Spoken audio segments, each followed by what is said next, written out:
नमस्कार विद्यार्थी मित्रो आणि पालको. तुम्हाला माहिती आहे आपलं मिशन आहे डिग्री विथ स्किल असे विद्यार्थी घडवणं. कारण डिग्रीसोबतच येणाऱ्या काळात स्किलला खूप डिमांड असणार आहे आणि फ्युचर कोर्ससाठी आपल्या विद्यार्थ्यांना तयार करणं हे आपलं सर्वात मोठं टार्गेट आहे.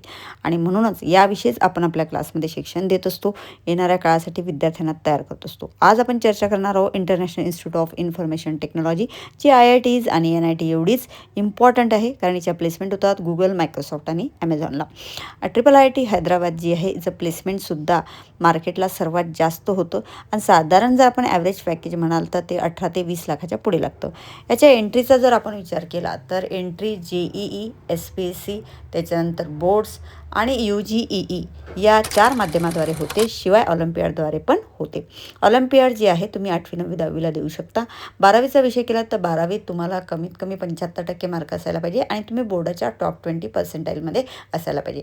मुलींना या इन्स्टिट्यूटमध्ये ॲडमिशन देताना विशेष प्राधान्य दिले जाते. सर्वात महत्त्वाची गोष्ट काय आहे की तुमचं 12वीचं पर्सेंटेज जसं महत्त्वाचं आहे तसंच तुम्ही 12वीत असतानासुद्धा फिजिक्स, केमिस्ट्री आणि मॅथ्स या विषयावर आधारित तुम्ही एक एंट्रन्स टेस्ट देऊनसुद्धा या संस्थेमध्ये ॲडमिशन जे आहे ते तुम्ही घेऊ शकता.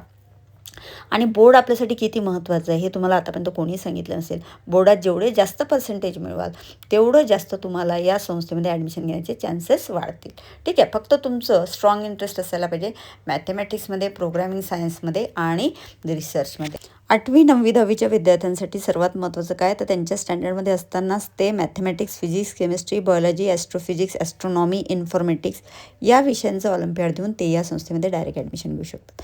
मंडळी, आपलं उद्देश आहे नुसते विद्यार्थी घडवायचे नाही, नुसतं कोचिंग द्यायचं नाही, तर विद्यार्थ्यांना येणाऱ्या काळासाठी तयार करायचं. हे आमच्या क्लासचं सर्वात महत्त्वाचं वैशिष्ट्य आहे आणि त्या दृष्टिकोनातूनच आम्ही 10वी आणि 11वीचे ॲडमिशन जे आहेत ते आपल्यात चालू केलेले आहेत. अशा अनेक नवनवीन विषयांची माहिती आपण घेऊन येणार आहोत आणि त्या दृष्टिकोनातूनच आपण येणाऱ्या काळात विद्यार्थ्यांना तयार करणार आहोत. आता येणाऱ्या जे काही आपलं पुढचं पॉडकास्ट आहे त्या पॉडकास्टमध्ये आपण जे आहे ते चर्चा करणार आहोत पुढच्या 2 नवीन सेक्टरची. ते म्हणजे पहिलं सेक्टर जे आहे ते CFA, चार्टर्ड फायनान्शियल ॲनालिस्ट आणि सायबर सिक्युरिटी.